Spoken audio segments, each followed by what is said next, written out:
Good morning class. हमने ये कर लिया था जिसमें हमने वेलोसिटी की वैल्यू निकाली थी और उसके बाद हमने क्या निकाला था, उसका डायरेक्शन निकाला था। आज मैं आपको कराने जा रही हूँ 2 एंगल्स ऑफ प्रोजेक्शंस।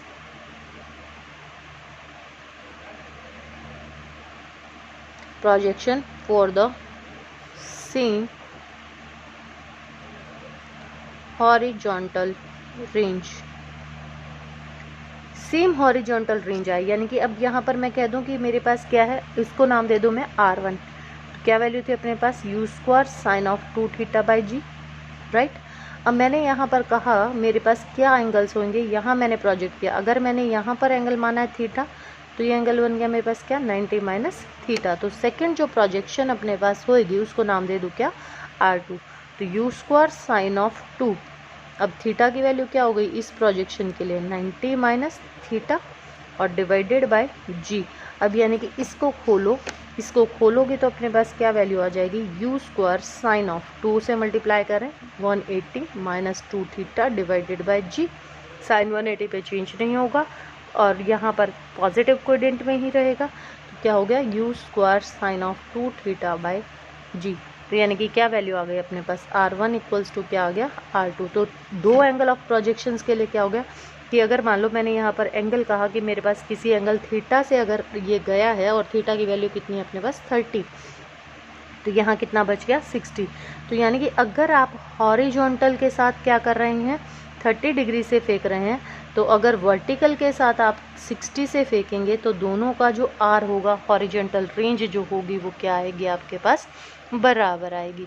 ठीक है, तो ये किसी भी एंगल के लिए आप कर सकते हैं कि आपके पास जितना भी एंगल होगा, और ये हम पहले प्रूव कर चुके हैं कि 45 डिग्री पर अपने पास हमेशा क्या रहता है, मैक्सिमम हॉरिजॉन्टल रेंज प्रोड्यूस्ड होती है, मैक्सिमम हॉरिजॉन्टल रेंज प्रोड्यूस होती है। तो अब ये तो हमने जो वैल्यूज़ निकाली थी, ये सारी की सारी वैल्यूज़ हमने किसके लिए निकाली थी, हॉरिजॉन्टल के लिए निकाली थी।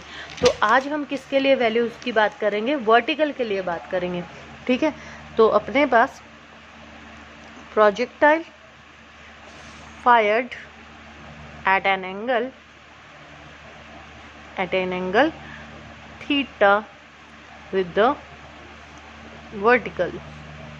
अगर अपने पास किसके साथ हो, वर्टिकल के साथ एंगल हो, तो अपने पास जो वैल्यूज होंगी वो क्या हो जाएंगी, ये हो गया तो थीटा। तो यहाँ पर अब अलोंग वाई एक्सिस क्या हो जाएगा, u cos थीटा, और इधर क्या बनेगा, u साइन ऑफ थीटा। और इस तरीके से यहाँ पर वही सारी चीज़ें अब यहाँ पर निकाल देंगे। अब यहाँ पर हॉरिजॉन्टली जो अपने पास वैल्यू होगी वो क्या होगी, u साइन ऑफ थीटा।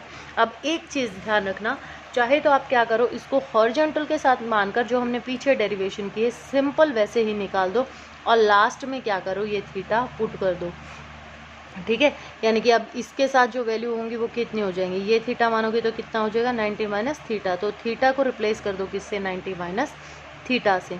ठीक है, और अगर आप ऐसे ही निकालना चाहते हैं तो प्रोसीजर वही का वही रहेगा, सिर्फ ये वैल्यूज़ क्या हो जाएंगी आपकी, इंटरचेंज हो जाएंगी। तो सबसे पहले हमने जो निकाला था वो क्या निकाला था, पाथ निकाला था।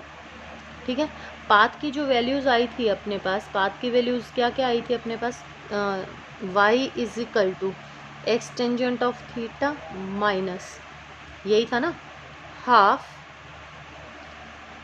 जी x square divided by u² cos² theta, ये वैल्यू थी अपने पास। ठीक है, अब यहाँ पर थीटा को क्या करूँ, रिप्लेस कर दूँ किससे, 90 माइनस थीटा से, यानी कि यहाँ पुट करो वैल्यूज़ क्या आ जाएंगी, x tangent of 90 minus theta minus half g x square u² cos² 90 minus क्या हो जाएगा अपने पास, थीटा। ठीक है, तो यानी कि यहाँ पर अब वैल्यू करो तो 90 पे ये चेंज हो जाएगा, क्या वैल्यू आ गई, एक्स टेंजेंट क्या क्या बन जाएगा, cot of theta minus g x square divided by 2 u², और साइन कॉस का क्या बन जाएगा, साइन, तो साइन स्क्वायर थीटा। तो ये वैल्यू आ जाएगी आपकी किसके लिए, वर्टिकल के लिए। चाहे तो आप डिराइव करके देख लेना, सेम वैल्यू आएगी आपके पास। ठीक है, सेकंड था अपने पास क्या, टाइम ऑफ फ्लाइट। अब टाइम ऑफ फ्लाइट के लिए अगर निकालूं तो टाइम ऑफ फ्लाइट का फॉर्मूला क्या था अपने पास, 2u sine of theta by g. अब रिप्लेस करो इसको भी, 2u sine of 90 minus theta divided by ji.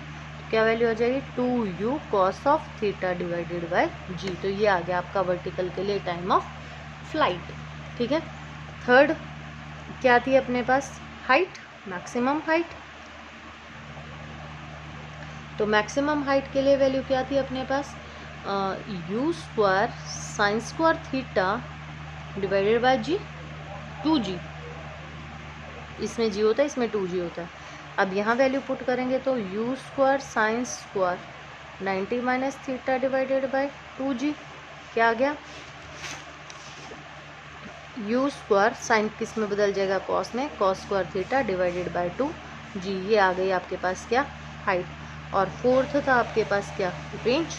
Range मैंने अभी प्रूव किया कि रेंज में कोई भी फ़र्क नहीं आएगा, तो रेंज का फॉर्मूला वही रहेगा। अभी हमने प्रूव किया था ये कि चाहे थीटा वर्टिकल के साथ हो चाहे हॉरिजॉन्टल के साथ हो, वैल्यूज़ क्या रहेंगी, बराबर रहेंगी। तो रेंज क्या थी अपने पास, 2u sine of 2 theta divided by ji.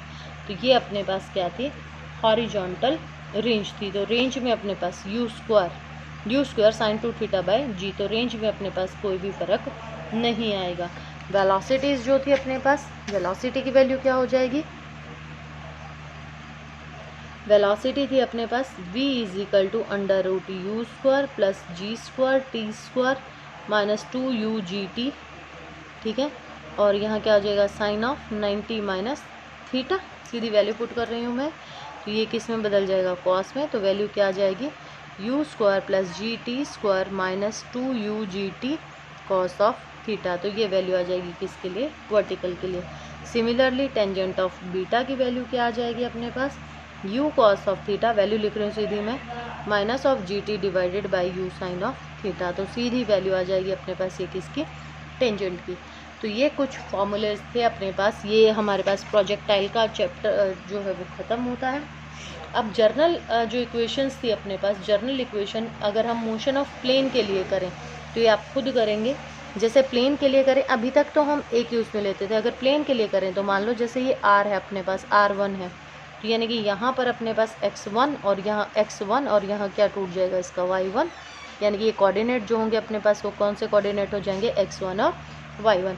Similarly अगर मैं यहाँ पर कोई r2 ले लूँ तो इसके जो कोऑर्डिनेट्स होंगे वो क्या हो जाएंगे अपने पास, x2 और y2। तो इस तरीके से वैल्यूज़ होंगी अपने पास, और ये कोऑर्डिनेट सिस्टम लेकर हम क्या लिखेंगे, इक्वेशंस लिखेंगे, जैसे हमने पीछे लिखी थी। अगर अलॉन्ग x एक्सिस है तो vx को क्या लिख सकते हो, dx अपॉन dt। वेलोसिटी के लिए बात कर रहे हो, y के लिए लिखोगे तो क्या लिख सकते हो, dy अपॉन dt। अगर यहाँ पर अपने पास क्या लिखना हो, अगर instantaneous velocity along x axis and y axis both हो जाएगा तो vx square plus vy square, वही पैरेललोग्राम लॉ लगा रहे हैं, plus 2vx vy cos of 90 हो जाएगा। कॉस 90 कितना होता है अपने पास, 0, तो वो फैक्टर तो हो जाएगा 0 और सिर्फ खाली क्या बच जाएंगे, ये बच जाएंगे। ठीक है, इसी तरीके से हम क्या निकाल सकते हैं, एक्सेलरेशन निकाल सकते हैं। तो एक्सेलरेशन की वैल्यूज़ भी अपने पास, इंस्टेंटेनियस एक्सेलरेशन क्या हो जाएगी, चेंज इन वेलोसिटी, यही होता है अपने पास। एवरेज एक्सेलरेशन लिखूँ तो change in velocity with respect to क्या, टाइम पीरियड। तो चेंज इन वेलोसिटी किस में, along x axis plus along किसके, वाई एक्सिस, और डिवाइडेड बाय डेल्टा टी। अब इसको अलग अलग करो, delta v x i divided by delta t plus delta v y j divided by delta t. अब ये जो बना अपने पास, ये क्या बन गया, ये क्या बन गया अपने पास, एक्सेलरेशन अलॉन्ग एक्स एक्सिस, और ये बन गया अपने पास एक्सेलरेशन अलॉन्ग वाई एक्सिस। तो ए आई की वैल्यू क्या हो गई अपने पास, अंडर रूट ए एक्स स्क्वायर प्लस ए वाई स्क्वायर। तो ये अपने पास क्या आ जाएगा, एक्सेलरेशन आ जाएगा। ठीक है, इसी तरीके से हम क्या करेंगे, सर्कुलर मोशन के लिए करेंगे कि अगर हमारे पास क्या हो, एंगुलर डिस्प्लेसमेंट हो। ठीक है, अभी तक आपने लीनियर पढ़ा है, अब मैं पढ़ा रही हूँ आपको क्या, एंगुलर डिस्प्लेसमेंट। एंगुलर डिस्प्लेसमेंट, तो एंगुलर डिस्प्लेसमेंट क्या है अपने पास, जैसे यहाँ पर ये सेंटर माना और कोई एक पर्टिकुलर डिस्टेंस लेकर जो कर्व बनाया हमने कि यहाँ पर था पहले और अब कहाँ गया, यहाँ पर, तो ये जो थीटा है it is called angular displacement.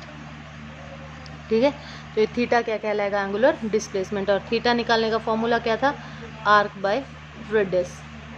ठीक है, तो इसको नाम दे दो p, इसको q, तो r कितनी होगी, pq, और रेडियस कितनी है अपने पास r। तो ये क्या कहलाएगा, angular displacement.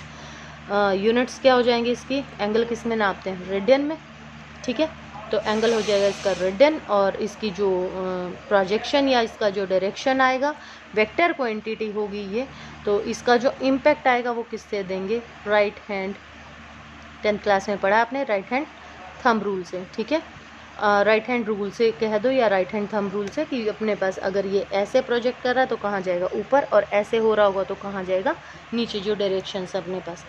Similarly angular velocity अपने पास किसके बराबर होगी, velocity it is denoted by omega, ऐसे टेढ़ा सा डब्ल्यू बनाते हैं, दैट इज़ कॉल्ड ओमेगा। तो वेलोसिटी क्या होती है, डिस्प्लेसमेंट अपॉन टाइम, तो एंगुलर है तो एंगुलर डिस्प्लेसमेंट अपॉन टाइम, ठीक है। तो यहाँ पे छोटा सा एंगल, छोटा सा टाइम, और छोटे के लिए क्या लगाते हैं हमेशा, लिमिट, और डेल्टा टी टेंड्स टू 0। इसका मतलब क्या होता है, that times is tending to 0 but it is not equals to 0, यानी कि बहुत छोटा सा ड्यूरेशन अपने पास। और इसको लिमिट और इसको बदल के किस में लिख सकते हैं हम, डेरिवेटिव में लिख सकते हैं, तो D theta upon d T. तो इसकी जो होंगी अपने पास क्या हो जाएंगी, रेडियन पर सेकेंड, ये यूनिट हो जाएंगे अपने पास। और ये भी वही राइट हैंड थंब रूल से कि किस डायरेक्शन में अपने आप पास होगा, तो प्रोजेक्शन पर डिपेंड करेगा। अगर ऐसे जा रहा है, एंटी क्लॉकवाइज जा रहा है, तो ओमेगा इधर होगा ऊपर की तरफ, एंटी क्लॉकवाइज है तो अपने पास, ठीक है, कि ये अपने पास ये ऐसे घूम रहा था, और इसका जो प्रोजेक्शन है वो अपने पास कैसे है, इस तरीके से है, तो ठीक है। और नीचे की तरफ होगा तो कहाँ हो जाएगा अपने पास, ऐसे क्लॉक, एंटी क्लॉक होगा तो ऊपर की तरफ, और अगर क्लॉकवाइज है तो नीचे की तरफ होगा। Always right hand thumb rule से इसकी हम क्या दे देंगे, वैल्यूज दे देंगे। तो ये भी अपने पास क्या है, वेक्टर क्वांटिटी है। अब मैं इनके बीच में क्या निकालूंगी, रिलेशन निकालूंगी। तो रिलेशन निकालने के लिए यहाँ पर देखो किस किस का रिलेशन निकाल रही हूँ मैं, linear velocity and angular velocity, ठीक है। कैसे निकालेंगे कि ये अपने पास था, ठीक है, यहाँ ये मान लिया मैंने सेंटर है, और ये मान लिया मैंने पी है। और कई तरीके से निकाल सकते हैं इसको, जैसे आप चाहें वैसे निकाल सकते हैं। मैंने मान लिया कि ये हमारे पास आर था, इसने कोई एंगल, छोटा एंगल डी थीटा इसने क्या किया, तो यहाँ पर आर प्लस डेल्टा आर, हालांकि रेडियस हमेशा क्या रहती है, बराबर। तो ये जो डिस्प्लेसमेंट आई है, अब डिस्प्लेसमेंट अपने पास क्या आ गई, डेल्टा आर, ठीक है। अब अपने पास ये जो लेंथ है, ये मान लिया मैंने कितनी है, डेल्टा एल के बराबर है या डेल्टा आर के बराबर है। अब वेलोसिटी जो होती है अपने पास वो क्या होती है, delta L upon delta T, ठीक है, लेंथ अपॉन टाइम। यहाँ से मैं डेल्टा एल की वैल्यू निकालूँ, किसके बराबर आ जाएगी, वी डेल्टा टी के। अब ओमेगा इज इक्वल टू किसके बराबर होता है अपने पास, d theta upon d t, ठीक है। यहाँ से डेल्टा थीटा की वैल्यू क्या आ जाएगी, ओमेगा इंटू डेल्टा टी, आ गई ये वैल्यू। अब यहाँ पर थीटा हमें पता है, delta theta is equal to क्या होता है, आर्क बाय रेडियस, ठीक है। यहाँ से इसको यहाँ ले जाऊँ तो डेल्टा एल की वैल्यू क्या आ गई अपने पास, डेल्टा थीटा डेल्टा आर, ठीक है। डेल्टा किसकी आ गई है, एल की वैल्यू आ गई अपने पास, ठीक है। अब चाहे तो आपकी मर्ज़ी है, यहाँ पर चाहे तो ये थीटा अपने पास था, इसकी जगह पर ये वैल्यू पुट कर दें यहाँ पर, और यहाँ पर एल की जगह पर क्या वैल्यू पुट कर दें, ये वैल्यू पुट कर दें। इन दोनों को कंपेयर कर दें अब हम, और चाहे यहाँ से थीटा के उसमें निकाल कर और दोनों को कंपेयर कर देंगे। तो यहाँ यानी कि यहाँ डेल्टा थीटा की वैल्यू क्या आ गई, omega delta t equals to delta l की वैल्यू क्या आ गई, v delta t by r. तो डेल्टा टी से डेल्टा टी कैंसिल, तो omega is equal to v by r, और वी इज इक्वल टू क्या आ जाएगा, आर ओमेगा। तो ये रिलेशन आ गया हमारे पास किसका, एंगुलर वेलोसिटी का लीनियर वेलोसिटी के साथ। सिमिलरली एंगुलर क्या निकाल सकते हैं, एक्सेलरेशन निकाल सकते हैं। तो एंगुलर एक्सेलरेशन जो होगा अपने पास, एंगुलर एक्सेलरेशन को अल्फ़ा से डिनोट करते हैं। तो ये अपने पास फिर से वही limit delta t tends to 0 क्या होता है, change in velocity divided by time. तो वेलोसिटी कौन सी, एंगुलर वेलोसिटी, और इसको क्या लिख सकते हैं, D omega upon d T. Similarly इसका रिजल्ट निकाल सकते हैं। अब अपने पास लीनियर क्या होती है, d v by d t, ठीक है। अब यहाँ पर v की क्या लिख दो, एक्सेलरेशन ही होगी। अब लीनियर के साथ रिलेशन निकाल चुके हैं इसका, तो d by d t angular के साथ omega r, v is equal to r omega, ये वैल्यू पुट कर दें तो आर तो कांस्टेंट है, तो डी ओमेगा अपॉन क्या हो गया डी टी, और D omega upon d T किसके बराबर अल्फा के, तो ए इज इक्वल टू किसके बराबर आ जाएगा आर अल्फा के। तो ये हमारे पास कुछ वैल्यूज़ थी और इसके आगे का अब हम कल करेंगे।